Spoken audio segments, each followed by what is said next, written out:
And I'm back here in the reading studio, Mr. LP with you. Thanks for tuning in, YouTube friends and readers.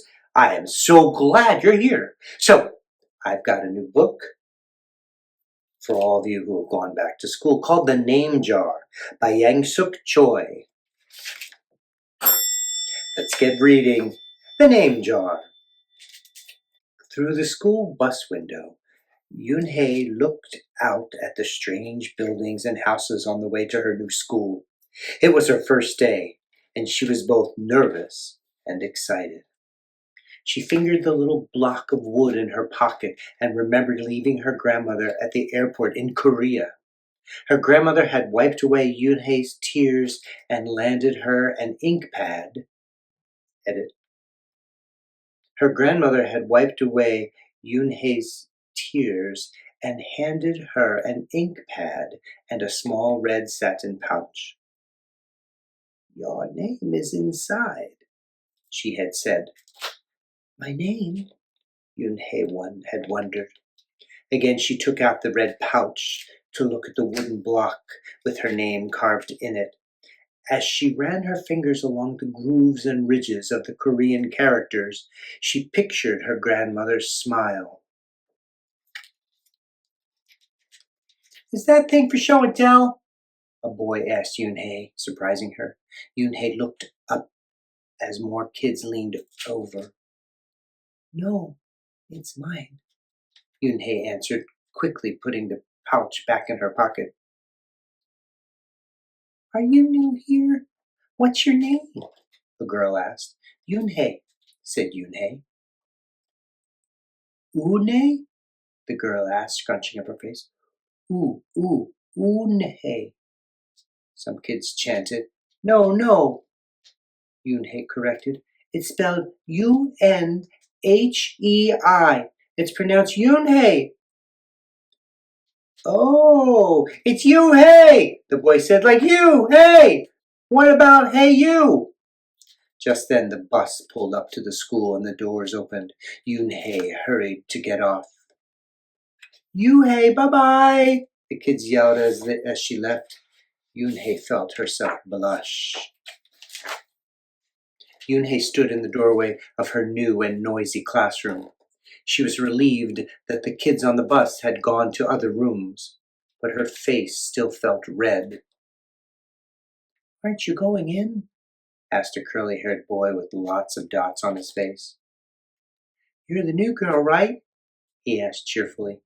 Yoon-hae nodded, and before she could walk away, the boy took her hand and pulled her through the door. "Here's the new girl," he announced so loudly that the teacher, Mr. Kokotos, almost dropped his glasses. Mr. Kokotos thanked him and greeted Yoon-hae. "Please welcome our newest student," he said to the class.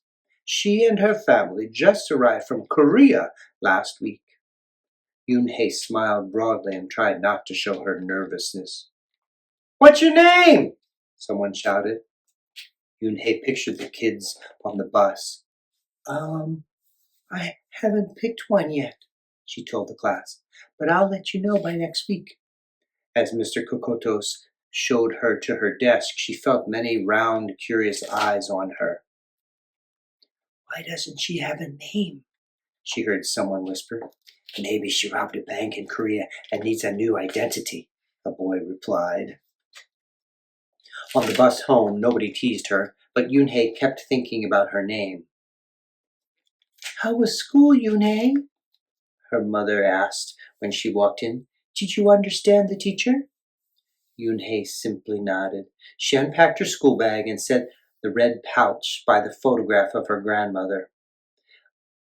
"I'm glad you are learning English well," her mother said. "You must study hard, behave nicely, and get good grades to show that you are a good Korean." "I will," replied Yoon-hae. But I think I would like my own American name," she said quickly. Her mother looked at her with surprise. "Why? Yoon-hae is a beautiful name. Your grandma and I went to a name master for it." "But it's so hard to pronounce," Yoon-hae complained. "I don't want to be different from all the American kids." are different, Yunhei, her mother said. That's a good thing. Yunhei just wrinkled her nose. Later that day, Yunhei and her mother went grocery shopping in their new neighborhood. They passed Fidel's Falafel, Tony's Pizza, and Dot's Deli. A big graffiti-painted garbage truck roared like a lion as it took off down the street. Nothing sounded or looked familiar until they got to Kim's Market. The sign was in both English and Korean. Her mother picked up cabbage to make kimchi, Korean-style spicy pickled cabbage, and other vegetables and meat. She also found some seaweed, Yunhei's favorite for soup. It made Yunhei smile. Just because we moved to America, her mother said, doesn't mean we stop eating Korean food. At the checkout counter, a friendly man smiled at Yunhei. Helping your mother with the shopping? He asked. Yunhei nodded. I'm Mr. Kim, he said. And what is your name? Yunhei, she answered. Ah, what a beautiful name, he said. Doesn't it mean grace? Yunhei nodded again. My mother and grandmother went to a name master for it, she told him. A graceful name for a graceful girl, Mr. Kim said as he put their groceries into bags. Welcome to the neighborhood, Yunhei. That evening, Yunhei stood in front of the bathroom mirror. Hi, my name is Amanda, she said cheerfully, and she wrinkled her nose. Hi, my name is Lara. Maybe not. Her smile turned down. Nothing sounded right. Nothing felt right. I don't think American kids will like me, she worried as she began to brush her teeth. Hi, my name is Shuzi, she said to the mirror with her mouth full of toothpaste. The next morning, when Yunhei arrived at school, she found a glass jar on her desk with some pieces of paper in it. Yunhei took one out and read it aloud. Daisy. That's my baby sister's nickname. But she said you can use it if you want, said Cindy, who sat next to her. Yunhei took out the rest of the paper. Tamala, she read. I got it from a storybook, said Nate. She was smart and brave. Yunhei nodded and unfolded another piece. Wednesday? Yeah, you came here on Wednesday, said Ralph. Thank you for your help. A smile spread over Yunhei's face. Ralph quickly said, We'll put more names in. You can pick whatever you like, or we'll pick them all, and you can have the longest name in history. At 3 o'clock the bell rang for the end of the school day. Yunhei looked out the window and saw it was sprinkling. It's the same rain, she thought, but in a different place. She watched the other kids leaving in groups. Hey! A familiar voice called out to her. Yunhei turned around to see the curly-haired boy again. I'm Joey, he said. And you? Don't you have any name? Yunhei thought for a moment. Well, I can show you, she said, and she took out the small red pouch. She pressed the wooden block on the ink pad and then stamped it on a piece of paper. This is my name stamp, she said. My grandma gave it to me. In Korea, I can use it as a signature when I open a bank account or write a letter. And whenever I miss my grandma, I use it to fill a piece of paper. Want to try it? She offered the stamp to Joey, and he carefully inked the stamp and pressed it hard on the paper. The red characters gleamed against the whiteness. Wow, that's beautiful, Joey said. Can I keep the paper? Sure, Yunhei said, and then the two of them shared her umbrella as they walked to the school bus. Every day the jar got fuller with more names, and Yunhei read them all. She found a few names she liked. Miranda, Stella, Avery. They sounded interesting. I hope you choose the name I put in, Marco told her at snack time. I put in 3 more, said Ralph. Madison, Park, and Lex. They're my favorite street names. Maybe you should close your eyes and draw a name, Rosie suggested. Ralph frowned. That's silly. What if she didn't like the name she draws? Well, we didn't get to choose our names when we were born, did we? Rosie argued. Everyone thought about this. When Yuhei got home from school that day, her little brother ran to give her a letter. It was from her grandma. She opened it quickly. It said, "To my Yunhei, I hope you are enjoying your new school and new friends. Be sure to help your mother and your little brother. Here the moon is up, but there the sun is up. No matter how far apart we are, and no matter how different America is from Korea, you'll always be my Yunhei, your grandma forever." Yunhei took out her wooden stamp and filled a paper with it. She thought for a long time in front of the bathroom mirror. On Saturday, Yunhei walked to Mr. Kim's store. Mr. Kim was helping a customer, but he looked up and greeted her. "Hi, Yunhei." "Hello, Mr. Kim," Yunhei replied. She felt as if she was back in her old neighborhood in Korea. "Hey," said the customer, turning around. It was Joey. "Your name is Yoonhee?" he asked her, with his eyes open wide. Yoonhei looked quickly at Mr. Kim and then turned to Joey. She nodded slowly. "Yes, it's pronounced Yoonhei." "And it means grace," Mr. Kim added.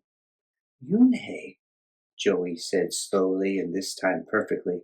It made Yoonhei smile. "I'll have it ready for you tomorrow," said Mr. Kim to Joey. "Thank you, Mr. Kim. See you Monday, Yoonhei," Joey said to her. He left before she could ask him why he was at the store. On Monday, Yoonhei came to class early to look at the names one last time. But the jar wasn't on her desk. Instead, there was just a single piece of paper with a name on it. Yoonhei slipped it in her pocket. "Where's your name jar?" Ralph asked as soon as he saw it was gone. "I don't know," Yoonhei said. "It wasn't on Mr. Kokoto's desk or on any other desk, and it wasn't on the counters or any of the shelves." As the other kids arrived, they helped look. Soon Mr. Kokotos came in and Ralph shouted at him, "The name jar is gone! The name jar with all the names in it!" "Gone?" Mr. Kokotos replied. With a look of concern, he asked Yoonhei, "Did you get a chance to read all the names?" Yoonhei nodded. She took a breath. "I'm ready to introduce myself," she said. Yoonhei wrote her name in both English and Korean on the chalkboard.